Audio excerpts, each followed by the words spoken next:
Yo-ho! They call me the doctor. I'm the head man around here. I'll be your seeing eye guide through the black hole. Beware of strangers bearing gifts. There may be strings attached. And what might be strange for some may be a noose for others. Let me show you what I mean. Check it.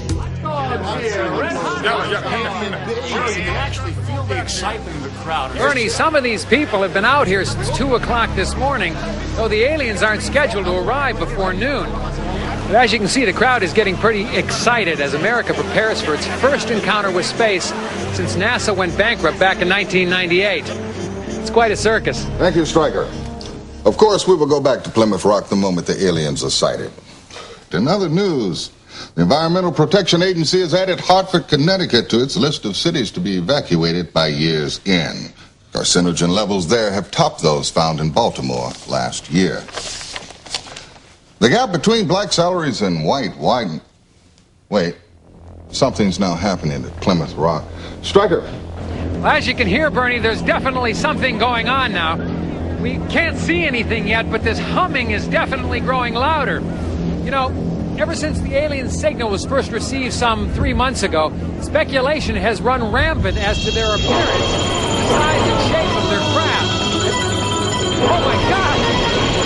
Literally, a killer spacecraft have just materialized from nowhere right over our heads. This is absolutely amazing.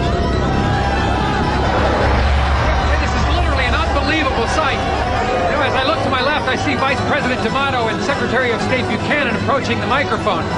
For those of you who are concerned, President Taylor, of course, is safe and secure in an undisclosed bunker until it's determined whether or not the aliens pose any threat. Hello? Hello? Is this on? Can you understand me? I'm the Vice President We are space traders bearing exquisite gifts that will restore your nation to its former glory. Nearly limitless quantities of gold and precious metals that will instantly erase your deficit. Machines that will renew your rivers and your air. Cold fusion technology for a safe, cheap, and inexhaustible source of energy.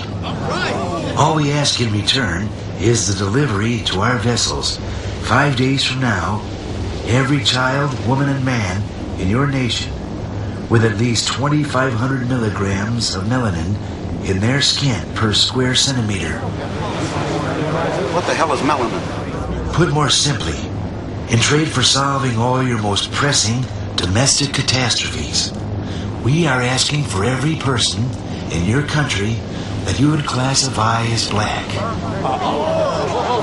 Are you kidding? No, we are not.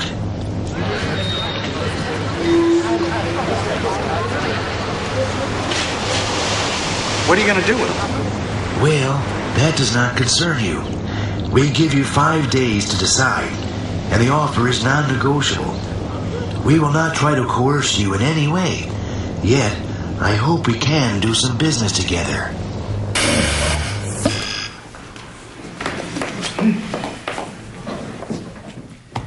We wait all this time for a fucking UFO and they come here with this?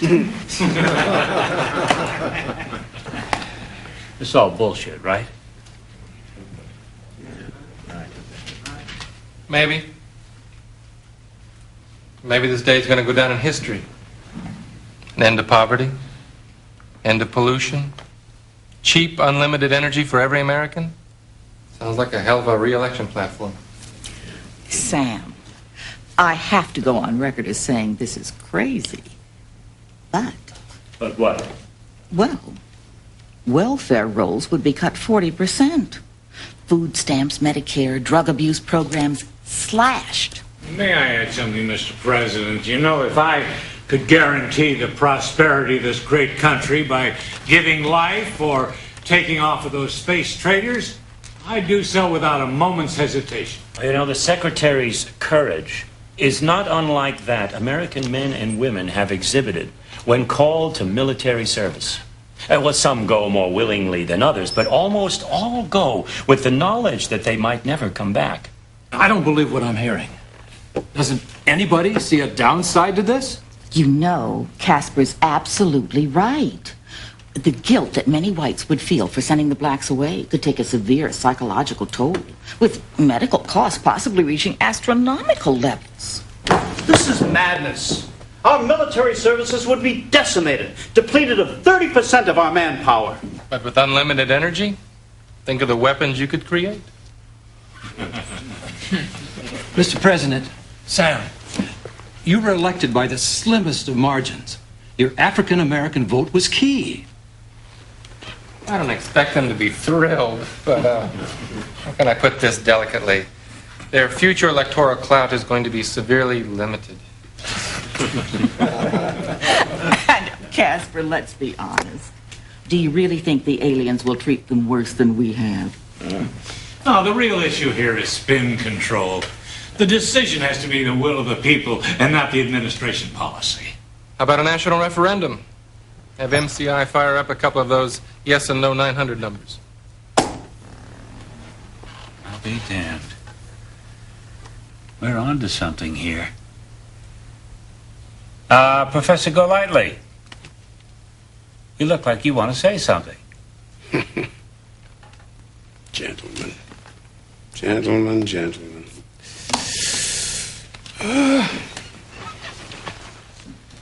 As you know, Mr. President, I have been a lifelong card-carrying Republican. I feel I was instrumental in your moderate wing wresting control of the party from religious extremists. I have often supported this administration's repeal of affirmative action legislation, not protested its decreasing handouts to the poor.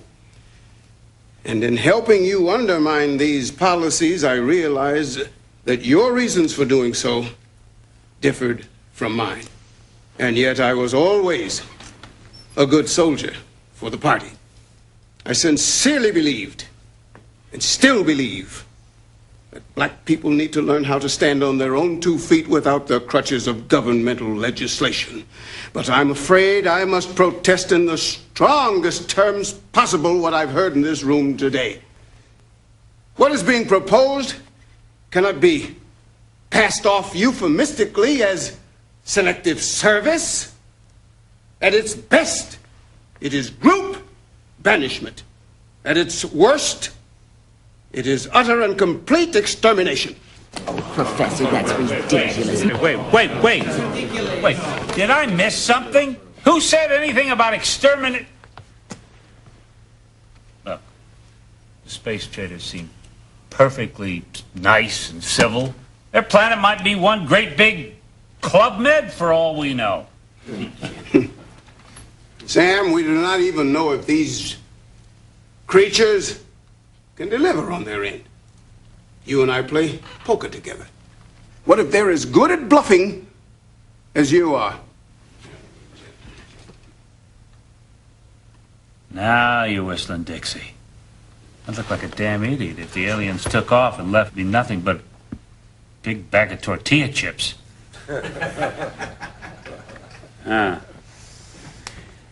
We'll ask them for a peek at the goodies. And if they're not BSing, we'll schedule a national referendum on the night before their deadline. Call up MCI, ask them to fire up 2 yes and no 900 numbers. Gentlemen. Lady.